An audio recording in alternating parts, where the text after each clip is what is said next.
various areas. I've done adult nonfiction, I've done nonfiction that sort of crosses over with teens, I've done picture books, chapter books, middle grade. And I think the best, and I've worked doing freelance editing and things like that, and I always find that the best advice I can give, and what I take to heart myself, is to go into a bookstore and find out, just look where things sit on a shelf. Not coming from selling in bookstores, not selling from education schools, which is obviously different. But you can get such an idea of what publishers are looking for. I'm talking about, I was just meeting this week with Penguin about doing a new series that we want to really combine chapter book and picture book. And it was almost impossible to get the editor, art director, just the publisher wanted to know basically what shelf is this going to fit on. It was like to try to do somewhere in between was very difficult to get at. One of the reasons I think nonfiction for kids is both exciting and problematic is go into a bookstore and look for that shelf. It is one of my favorite bookstores in New York City. You literally, it's to get to it, it's higher than you can get to if you actually lean over a staircase. There's like a chasm, and you can reach the books, kind of going like that. But one thing you'll notice is that the books are all different sizes. There's no format that actually is that anything exactly fits into. Go into the chapter book section of kids' books. It's like every single one is the exact same size. It's almost a beautiful perfection. And you know, it's from all different publishers. Picture books, even though there's a lot of variation within picture books, they still fit into very similar sizes. There's definitely things, you know, there are definitely formats and sizes that are being used in kids nonfiction, but I think you can see there hasn't been the sort of breakout hits in kids nonfiction in the wider marketplace that has made publishers be copycats onto it. And what I think is really an exciting moment in kids nonfiction right now is that you know, I think that's coming. Previous speaker was talking about how you know, narrative nonfiction had these. Narrative nonfiction had these enormous hits like Longitude and books like Cod that were more kind of the micro history. And I think you're going to see, you know, as people really embrace, you know, kids' books. I think one of the things that people who publish and love about it is that there's an old school feeling about it. There's an old time publishing feel about it. You know, it also tends to, I think, absorb certain trends a little bit later. But I think, you know, you can really look at what happened with narrative nonfiction, also memoirs. I mean, what people would have published in the 1950s, 60s, 70s as novels was published in the last 20 to 25 years as memoir.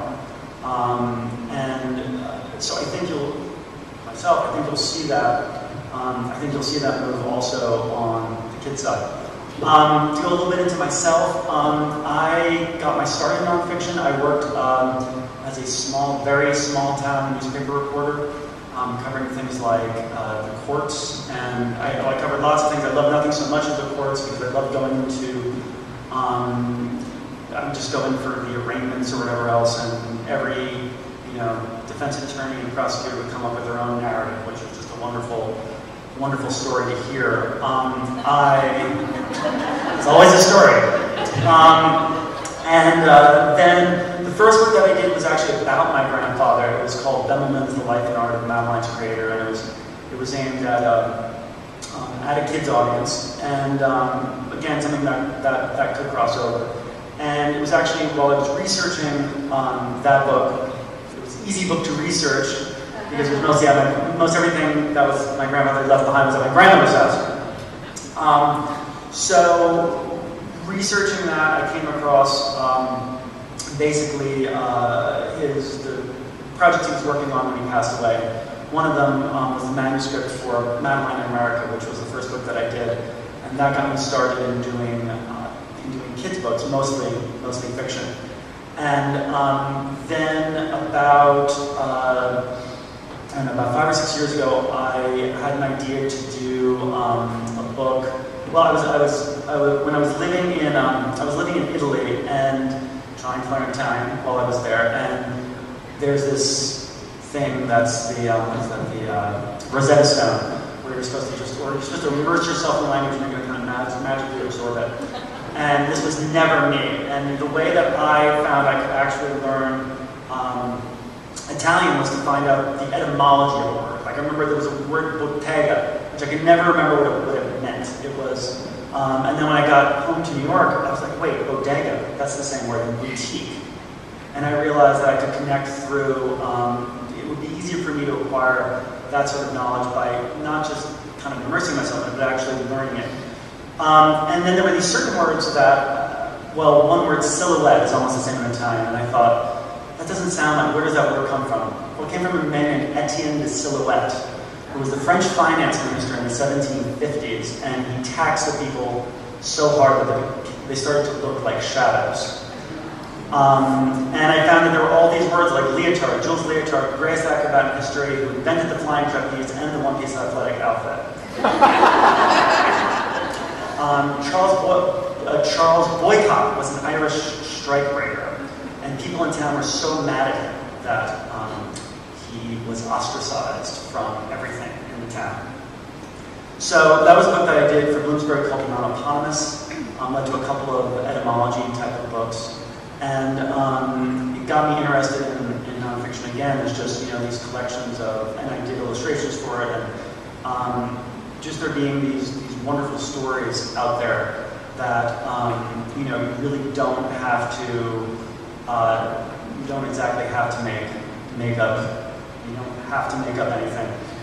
But what I think is interesting about the time right now is that, as I said also, as on the adults, I mean, we're interested in where stories came from. There's always, so when you're talking about fiction and nonfiction working together, I think people always want to hear the story behind the stories. I'm amazed when I go into schools how often, kids want to see the process. Kids want to see where did something come from. So right now I'm